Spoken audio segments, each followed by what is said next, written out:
A new poll on Obamacare is out, and it is interesting. So the poll was done by CNN and ORC. It finds that 54% of Americans still oppose the Affordable Care Act, while 43% say they support it. Now, of course, there's a large amount of caveats with that. We covered a study from a few months ago that basically said people are like, huh? Affordable Care Act, Obamacare? What does that mean? They repealed it, right? Is that some sort of legislation for Social Security? Has that got something to do with, I don't know, I'm getting off track here. But people don't know what it is, that's my point. People have no idea what it is. So this is interesting, and it shows you that a majority are against it. Now, what's the lesson to take away from this? I mean, the lesson to take away is what we've been talking about for years now, which is that the Republican propaganda, as absurd and ridiculous as death panels, grandma, pull the plug on grandma, that worked. It worked. It's the same psychological theme I keep bringing up where, of course, you and I might hear that and go, well, obviously that's so absurd, nobody will believe it. But in fact, a lot of people listen to that and think, they're so outraged by it that even if they're 20% right about their criticism, Obamacare fucking sucks.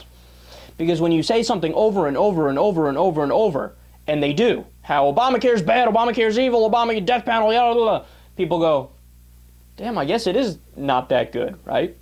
Because people don't sit there and read the dense articles and learn about the different provisions. And that's the result, is that when you do the propaganda and nobody fights back, the American people go, huh, I guess it sucks.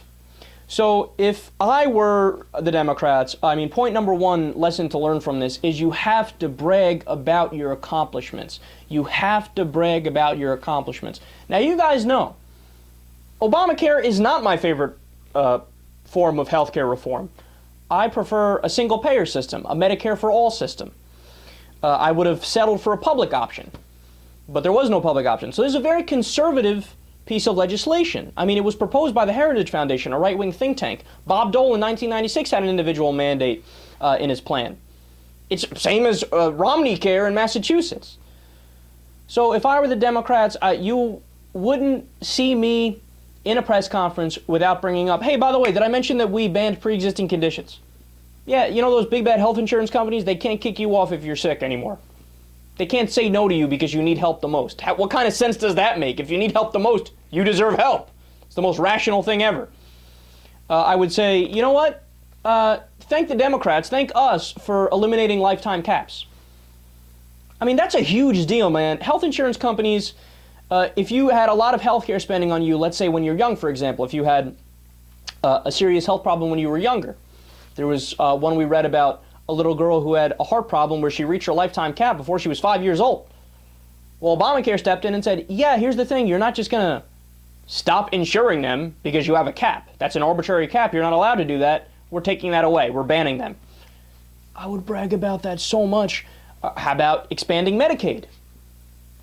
We're making it so that more people get insurance, more people have access to Medicaid. To be against that is crazy, right?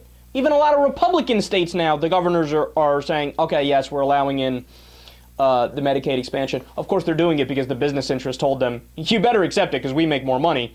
But either way, they're accepting it. Most are accepting it. There's still some that are holding out. We'll get to that actually later in the show. But I would brag about that nonstop. Middle-class families get tax credits to help pay for health care. Kids can stay on their parents' insurance until they're 26 years old. And mandates that health companies have to spend at least 80% of their money on actual health care.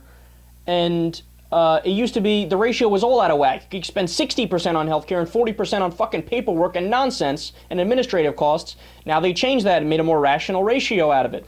They need to brag about these things. You need to have it so that the population can spew these things right back at you if somebody brings up Obamacare.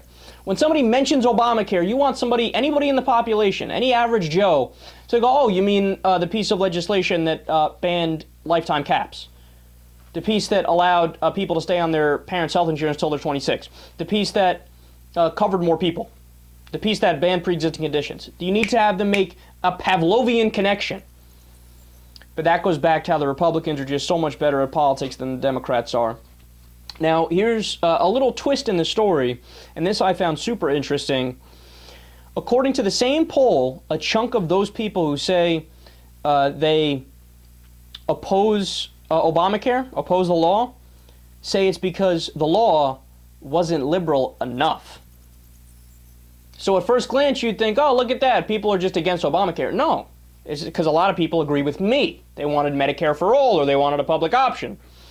And to give you specific numbers on that, 35% oppose the health care law because it's too liberal. 16% oppose the measure because it isn't liberal enough.